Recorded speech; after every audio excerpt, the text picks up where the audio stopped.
Okay, so again we're going to be covering some commonly misused words, and just remember that these a lot of times stem from either the spelling or the pronunciation. A lot of times they'll look alike or they'll sound alike with how we say them, and so sometimes we can get them a little bit confused with the context of the word and just based off of the spelling. So remember, these are things you just really have to commit to memorization. Now we're going to talk about 3 separate ones today, in the all beginning with L.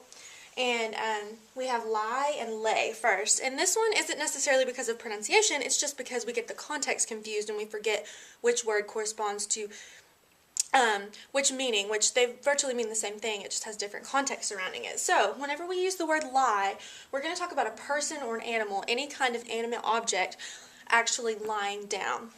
So a good way to remember that, a little hint, is to remember that people tell lies. So that's a way to kind of correspond that in your mind.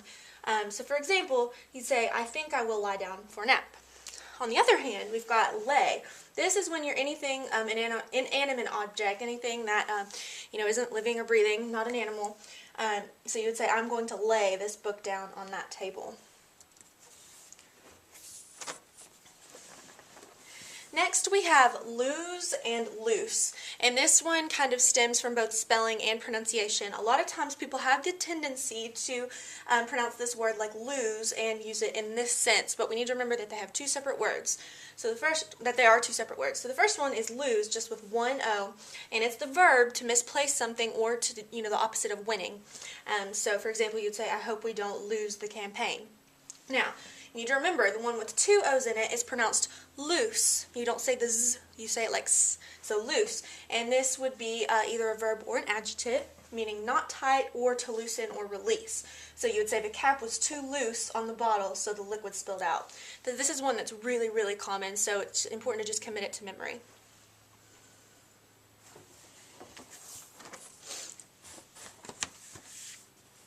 And last, we have 2 different words that can be really, really confused a lot of the times. This one is lead in the sense of the type of metal, and this one is lead in the past tense of the verb to lead.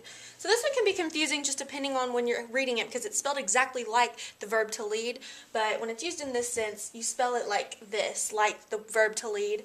And then when you're saying lead in the past tense of to lead, you do it like this. So that can be really, really confusing for readers and writers. So it's just something you really have to commit to memory again. It's something that's going to be confusing. It's kind of the opposite of what you would think. But with that being said, the one that is spelled like the verb to lead is pronounced lead, and it's a type of metal. So you would say, is that pipe made of lead? Now over here, if you're using it in the past tense of the verb to lead, you would say she led, without an A, the campers on an overnight hike.